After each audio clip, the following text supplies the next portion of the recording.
Good morning student. देखो हमारा जो इससे प्रीवियस हमने वीडियो देखी, उस वीडियो में हमने देखा था, हमारा जो चैप्टर हमने नया स्टार्ट किया था वो था द पॉइंट इन स्पेस। इसमें हमने जो देखा था पॉइंट के बारे में देखा था कि 3D में जो पॉइंट होगा वो किस तरह का पॉइंट होगा। स्पेस मतलब हम 3 डायमेंशनल ज्योमेट्री की यहाँ पे बात कर रहे हैं। तो उसमें जो पॉइंट हमने देखा था कि पॉइंट को किस तरह से हम लोकेट कर सकते हैं, और 3D में हमारे पास क्या बनता है, अष्टांग बनते हैं, हमारे पास 8 ऑक्टेंट बनते हैं।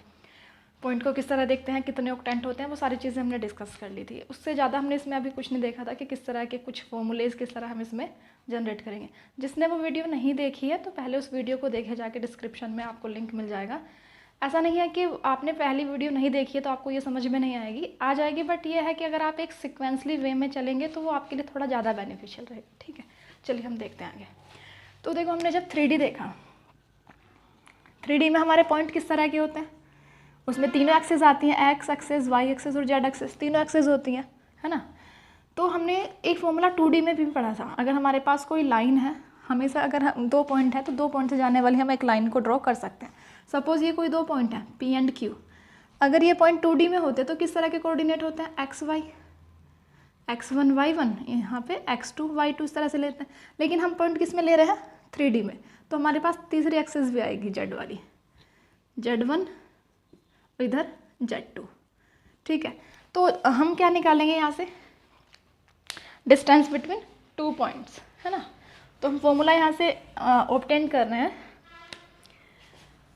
डिस्टेंस बिटवीन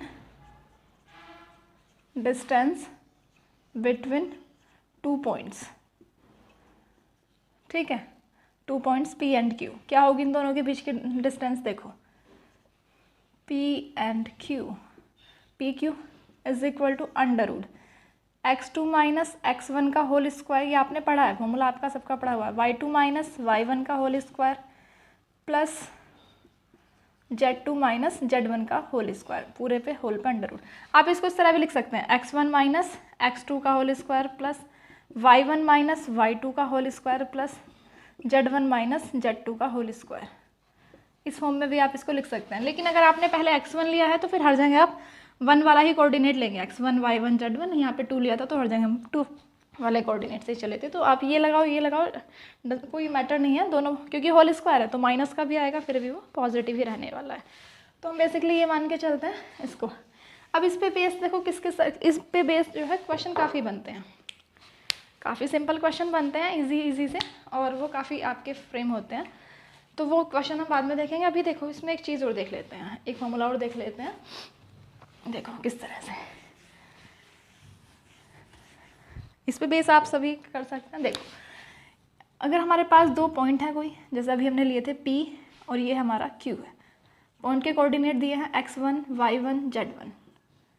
ठीक है, ये वाला पॉइंट हमने लिया x2 y2 z2। ये हुआ, इन दोनों पॉइंट से मिलने वाली एक लाइन बनेगी कोई, ये कोई लाइन है। अब सपोज करो इस लाइन को कोई प्लेन कट कर रहा है, हमने कोई प्लेन लिया, देखो वो मैं प्रॉपर वे में नहीं बना पाऊँगी, अगर आपको दिखाई दे तो सही है।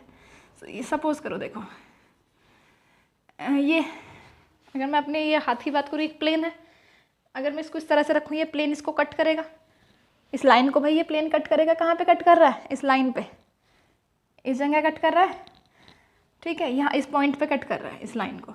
तो ये जो पॉइंट है, ये जो पॉइंट हमारा है, इस पॉइंट के कोऑर्डिनेट क्या होंगे, इस पॉइंट के, सपोज मैंने इसको m मान लिया, तो हमें इसके क्या निकालने हैं, पॉइंट के कोऑर्डिनेट हमें फाइंड कर, m नहीं मान रहे हैं, इस पॉइंट के कोऑर्डिनेट हमें निकालने हैं। ओ क्या कोऑर्डिनेट हो, अगर ये प्लेन, ये जो हमारे लाइन गिवन थी, ये लाइन अगर इसको किस पोर्शन में डिवाइड कर रही हो, m/n में अगर ये डिवाइड कर रही हो, हमें कोई लाइन दे रखी है, सपोज हमें कोई लाइन दे दी कि इस पॉइंट से P और Q से जाने वाले ये 2 बिंदु हैं, इनसे जाने वाली कोई लाइन है, ये इस लाइन को कोई प्लेन, कोई भी प्लेन दे सकते हैं, वो तीनों में से कोई प्लेन है, वो इसको 4/3 में डिवाइड कर रहा है, तो बताओ इसके कोऑर्डिनेट क्या होंगे। इस तरह के क्वेश्चंस इसमें फ्रेम होते हैं। या तो आपको कोऑर्डिनेट निकाला जाएगा, आपसे पूछा जाएगा, या फिर आपसे इसमें रेशो पूछा जाता है। अब देखो इसमें पहले फॉर्मूला बनाते हैं, फॉर्मूला क्या होगा, तो हम यहाँ से क्या निकाल रहे हैं, सेक्शन फॉर्मूला निकाल रहे हैं, या फिर रेशो फॉर्मूला, इसको कहते हैं हम सेक्शन फॉर्मूला। सेक्शन फॉर्मूला क्यों कह रहे हैं, क्योंकि इस लाइन को एक सेक्शन में डिवाइड कर रहा है, क्या है सेक्शन, m/n में। अब देखो सपोज करो ये जो O है इसके कोऑर्डिनेट हमारे क्या हुए x y z कोऑर्डिनेट होंगे। कोऑर्डिनेट भाई 3 में ही होंगे x y z। अभी हमें इसकी अननोन है ये वैल्यू, इसलिए हमने x y z लिया है। अगर फिक्स होती है तो ये हमें पॉइंट गिवन होंगे x1 y1, ये फिक्स है इसलिए x1 y1 और x2 y2 z2 से हमने डिनोट किया है। अब ये जो O है इसके O में जो कोऑर्डिनेट ये x है, इस x की वैल्यू क्या होगी वो निकालते हैं। x की वैल्यू देखो, x की वैल्यू हम निकालेंगे। देखो m किसके पास में आ रहा है, x1 वाले मतलब 1 वाले कोऑर्डिनेट के पास है, तो हम m को किसके साथ लेंगे, जो इससे दूर वाला कोऑर्डिनेट होगा इसके साथ। n इससे दूर है तो ये इसके साथ लिया जाता है। अब देखो किस तरह से, m into x2 plus n into x1 और डिवाइड कर देंगे हम m प्लस n से, जो दोनों का एडिशन होगा। y कोऑर्डिनेट निकालेंगे m, इसी तरह से similarly m y2 plus n y1 upon m plus n।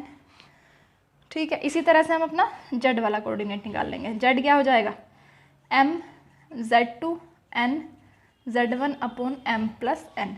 तो जो इसके कोऑर्डिनेट होंगे वो ये होंगे, यहाँ से हम वैल्यू जो भी आएगी वो वैल्यू को यहाँ रख देंगे, वो इसके कोऑर्डिनेट हो जाएंगे। तो ये इस तरह का हमारा सेक्शन फॉर्मूला रहता है mn। अभी इसमें एक चीज़ और आती है कि जो कई बार दे दिया जाता है क्वेश्चन में कि ये जो प्लेन है, ये वाला जो प्लेन जिसने इसको कट किया था, ये प्लेन इसको इंटरनली कट कर रहा है या फिर एक्सटर्नली, तो उसमें प्लस और माइनस का एक डिफरेंस आता है, वो मैं आपको क्वेश्चन में ही समझा दूंगी किस तरह से होता है। ठीक है, देखो तो इस पे बेस अब हम क्वेश्चन देख लेते हैं। इस फॉर्मूले पे बेस हमारा एक क्वेश्चन देख लेते हैं। एक इसमें मिड पॉइंट का फॉर्मूला भी होता है। सपोज करो ये जो लाइन है, ये जो प्लेन है, इसको कहाँ पे कट कर दे, मिड पॉइंट पे, या लाइन या फिर प्लेन, इसको ये लाइन भी कट कर सकती है और एक प्लेन भी कट कर सकता है। ये पी क्यू सपोज करो कहाँ पे कट हो रही है, इसके मिड पॉइंट मध्य बिंदु पे, x1 y1 z1 x2 y2 z2। तो मिड पॉइंट के कोऑर्डिनेट क्या होते हैं, इसको मैं हटा दूँगी, आपने लिख लिया होगा। सपोज करो इसको बिल्कुल बीच में कट करें तो दोनों सेम वैल्यू होती हैं।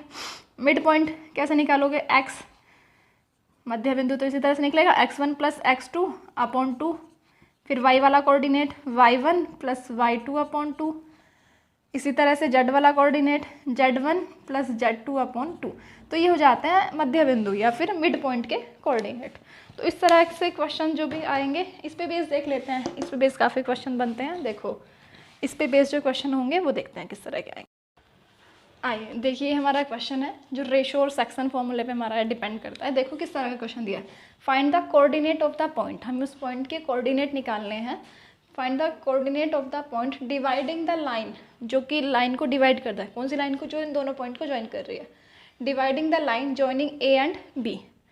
अब क्या दिया कि कोई लाइन है जो कहाँ से पास हो रही है, पॉइंट ए से और पॉइंट बी से। पॉइंट ए हमें गिवन है 3 2 5 और पॉइंट बी हमें गिवन है -4 2 -2। ठीक है, ये कोई लाइन है जो इन दोनों पॉइंट से पास हो रही है। अब इस लाइन को देखो, ये तो कहा है ना, find the coordinate of the point dividing the line. इस लाइन को डिवाइड कर रही है कोई या तो कोई लाइन डिवाइड कर रही होगी या फिर कोई प्लेन डिवाइड कर रहा होगा। Dividing the line this in this ratio, किस रेशो में डिवाइड कर रहा है, 4:3। जो m और n की वैल्यू होती थी वो दी है हमें। मान लो ये यहाँ से डिवाइड कर रहा है, इधर कितना है, m होता है, तो वैल्यू दी है यहाँ पे 4:3।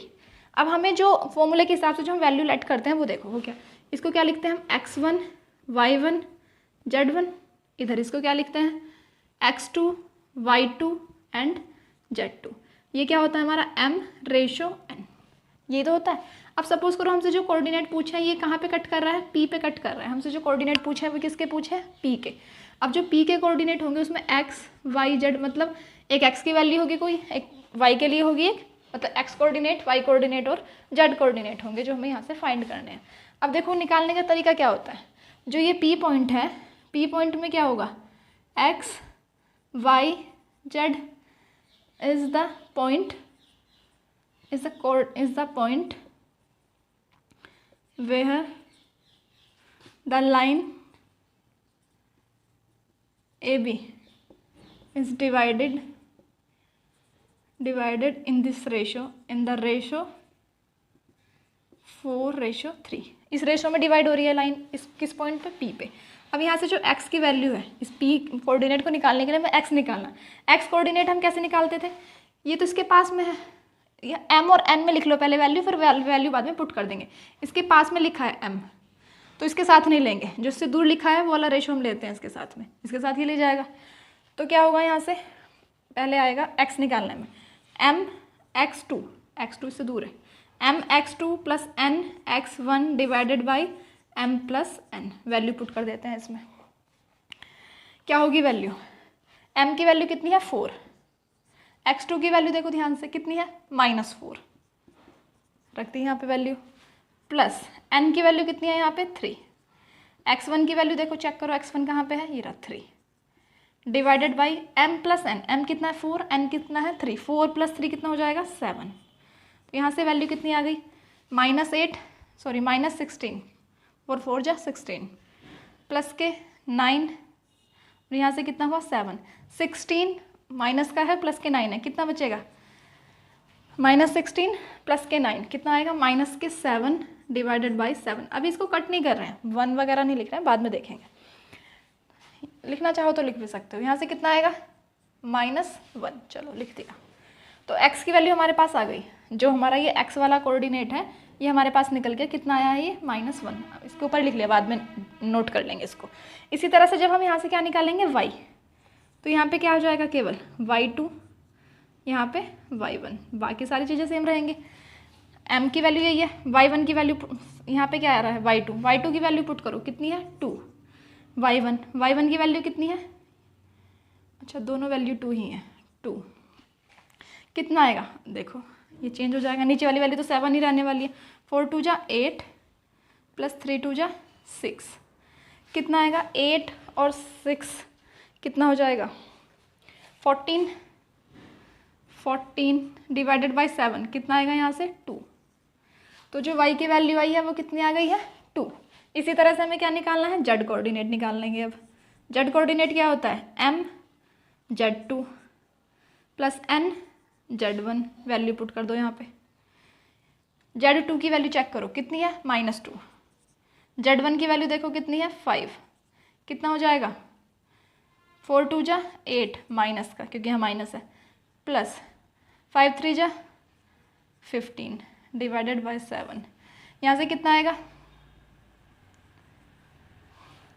15 प्लस के है माइनस के 8 है, कितना बचेगा 5 और 2 7, प्लस के 7/7 इज इक्वल टू 1। तो जो लाइन ये आया, इसकी z की वैल्यू कितनी आई है 1। तो अब बताओ कोऑर्डिनेट कितना हो जाएंगे, ये वाली लाइन AB वाली लाइन जो है, इस वाली लाइन से जो रेशो 4:3 में ये जो डिवाइड कर रहा है किस पॉइंट पे कर रहा है, इस पॉइंट पे कर रहा है P पे। तो P के कोऑर्डिनेट हमने निकाल लिया। ये तो पूछा था हमसे, find the coordinate of the point, उस पॉइंट के कोऑर्डिनेट निकालो जो कि इस लाइन को डिवाइड कर रहा है 4:3 में। तो कोऑर्डिनेट क्या हो गए, hence the coordinate of point क्या हो जाएंगे, P इज इक्वल टू -1 2 1, यही आंसर हो जाएगा आपका। इस तरह से देखो क्वेश्चन निकालना काफ़ी आसान है, अगर आपको समझ में आ जाता है फॉर्मूला किस तरह से अप्लाई करना है तो बहुत ईजी है। कई बार क्या हो सकता है कि आपको ये पॉइंट गिवन हो, ये पॉइंट आपको दे दिया जाएगा, यहाँ से m की और n की वैल्यू निकालने के लिए कहा जाएगा, तो आप दोनों में से कोई भी कंडीशन दी हो ईजिली हम उसको सॉल्व कर सकते हैं। देखो इस पे एक क्वेश्चन और देखते हैं थोड़ा किस तरह का आ सकता है। देखिए नेक्स्ट क्वेश्चन देखते हैं। क्वेश्चन क्या है हमारा, देखो पहले क्वेश्चन पढ़ लेते हैं। क्वेश्चन क्या दिया है, फाइंड द रेशो, हमें रेशो फाइंड करना है, इन विच, जिस रेशो में in which the line joining the points, एक लाइन है जो इन दो पॉइंट को ज्वाइन कर रहे हैं। पहले लाइन बना लेते हैं, ये देखो ये लाइन है किस किस पॉइंट को ज्वाइन कर रही है, 2 4 5 और 3 5 -4, ये कोई लाइन है, पॉइंट बना लो, P है ये Q है। हमें रेशो निकालना है, find the ratio in which the line joining this is divided by the XY plane. ये जो लाइन है, मैंने आपको कहा था कि ये लाइन आपकी किसी लाइन से भी डिवाइड हो सकती है और किसी प्लेन से भी डिवाइड हो सकती है। तो ये कोई प्लेन है, कौन सा प्लेन है, XY प्लेन है। ये लाइन एक XY प्लेन के थ्रू डिवाइड हो रही है, ठीक है, इस पॉइंट पर डिवाइड हो रही है ना, ये कोई प्लेन मान लिया हमने। अब तुम्हें इस तरह से दिखाई देना चाहिए कि दिखाई दे तुम्हें, इस पॉइंट पे कट कर रहा है, इस पॉइंट का हमने मान लिया कौन सा पॉइंट है, ये R। अब भाई जब ये इसको आर पॉइंट पे कट कर रहा है, हमसे रेशो पूछा है केवल, यानी कि हमें इसके कोऑर्डिनेट पता होंगे। अगर हमसे रेशो पूछा है, सपोज किस रेशो में डिवाइड कर रहा है, m रेशो n में, यह लेते हैं हम। तो हमें m और n की वैल्यू फाइंड करनी है, यहाँ से रेशो निकालना है। तो हमने मान लिया कि जो r कोऑर्डिनेट है, r कोऑर्डिनेट होगा कोई यहाँ पे, इसको ये प्लेन इस यहाँ पे डिवाइड कर रहा है।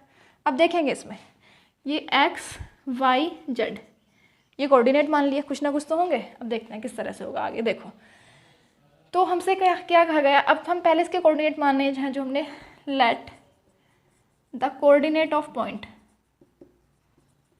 Coordinate of point R is कौन कौन से हैं, एक्स वाई जेड, किस तरह के हैं, हियर।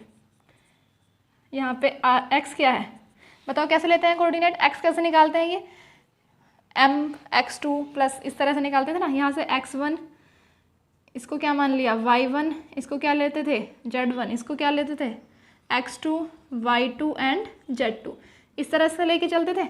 यहाँ से mx2 प्लस nx1, इस तरह से x क्या होगा, mx2 nx1 अपॉन, आपको हर बार फॉर्मूला लगाने की ज़रूरत नहीं है अगर आपको सीधे अप्लाई करना आता है तो, ठीक है। देखो m की वैल्यू हमें पता ही नहीं है तो m ही लिखेंगे। x2 की वैल्यू कितनी है, 3, तो यहाँ से कितना हो जाएगा 3m। n की वैल्यू n हमें नहीं पता। फिर x1 की वैल्यू चेक करो, x1 कितना है 2, तो यहाँ से कितना हो जाएगा 2n divided by m plus n। चलो y निकालो, यहाँ पे y की वैल्यू क्या है, यहाँ से y सेम इसी तरह से y लिखेंगे। तो बस इसमें देख लो y2 की वैल्यू कितनी है, यहाँ से आता है m, फॉर्मूला लिखना ही पड़ेगा, my2 n y1 divided by m plus n। तो देखो y2 कितना हमारे पास 5m, y1 चेक करो कितना है 4 प्लस के 4n divided by m plus n, ये हो जाएगा। इसी तरह से हम z निकाल लेंगे, चेक करो z दिखाई दे रहा है आपको, नहीं, यहाँ से लिख लेते हैं। z क्या हो जाएगा, z की वैल्यू हो जाएगी m, देखो z2 कितना है -4, तो -4m प्लस z1 की वैल्यू कितनी है 5n divided by m plus n, ये हुई हमारे पास। इसको फर्स्ट डाल लो, इसको क्योंकि हमें वैल्यू अननोन है, सेकंड इसको डाल लिया, थर्ड। अब हमें यहाँ से कैसे निकालने, किस या हमें यहाँ पे कोऑर्डिनेट भी नहीं दिया हुआ और रेशो भी नहीं दिया हुआ, कम से कम कोई एक वैल्यू मिलनी चाहिए। अब देखो इसमें आपको एक हिडन कंडीशन दी हुई है, इसमें क्या कहा गया है कि जो लाइन है, ये जो लाइन है ये किससे कट हो रही है इस बार, एक्स वाई प्लेन से। केवल क्या दिया है, एक्स वाई प्लेन। मैंने आपको बताया था जब पढ़ाया था, इसमें पॉइंट बताया था 3D में किस तरह से पॉइंट होते हैं, कौन कौन से प्लेन होते हैं। तो वहाँ 3 प्लेन बताए थे, X Y plane, Y Z plane, Z X plane. तो जैसे आप उस पर लेते हो 2D में, चलो थोड़ा सा बता देती हूँ। 2D में हम यहाँ लेते हैं एक्स एक्सिस, यहाँ लेते हैं वाई एक्सिस। जब हम एक्स एक्स पे चलते हैं तो यहाँ पे y की वैल्यू कैसी होती है, एकदम 0 होती है, क्योंकि हम y पे नहीं गए। यहाँ पे जब y पे चलते हैं तो x की वैल्यू 0 होती है। सेम इसी तरह से प्लेन पे आ जाओ।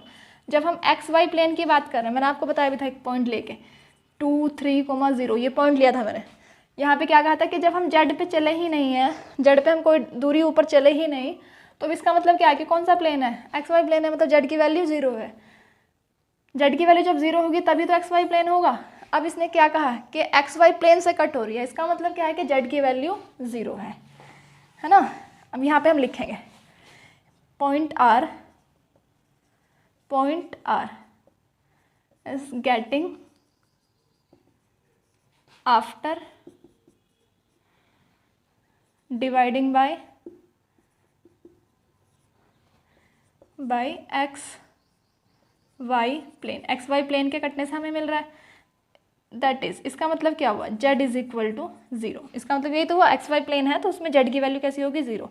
अब ये z की वैल्यू यहाँ पे रख दो, इसको हटा देते हैं, इसकी कोई ज़रूरत नहीं है हमें। z की वैल्यू 0 है, then from equation number 3, then from 3 z की वैल्यू रखेंगे -4m plus 5n divided by m plus n, implies that z की वैल्यू होगी 0, -4m 5n m plus n। Cross multiply करेंगे तो यहाँ से केवल क्या मिलेगा, -4m प्लस के 5n इज इक्वल टू 0, यही आएगा। अब हमें सारी इक्वेशन सॉल्व करने की हमें क्या ज़रूरत है, हमें तो केवल m का और n का रेशो चाहिए, हमें तो रेशो चाहिए भाई। देखो ये माइनस का है, इसको इधर लेके जाएंगे तो प्लस का हो जाएगा, तो यहाँ से 4m is equal to 5n, ये हुआ। हमें m और n लेना है, इसके नीचे ये ले आओ m अपॉन n, इसको इधर ले जाओ, 5 डिवाइडेड बाय 4। इसका मतलब क्या हुआ, रेशो कितना आ गया हमारा, इसकी कोई ज़रूरत नहीं है बाकी इक्वेशंस की हमें। Implies that m ratio n कितना हुआ, 5:4।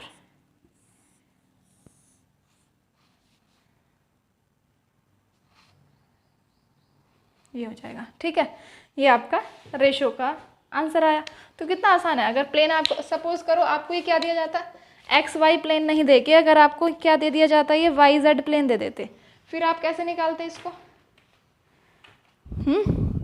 फिर हम किस तरह से करते, क्वेश्चन को चेंज कर देते, उसमें वाई, देखो अगर हमें ये एक्स वाई नहीं दे के क्या दे देते, वाई जेड प्लेन दे देते, तो इसमें हमें क्या करना पड़ता, एक्स की वैल्यू 0 लेते, एक्स की वैल्यू 0 लेते तो वो पहली वाली इक्वेशन से मिलती।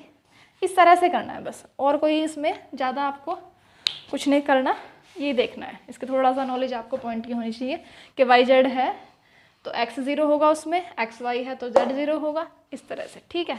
तो इस तरह के क्वेश्चन फ्रेम होते हैं।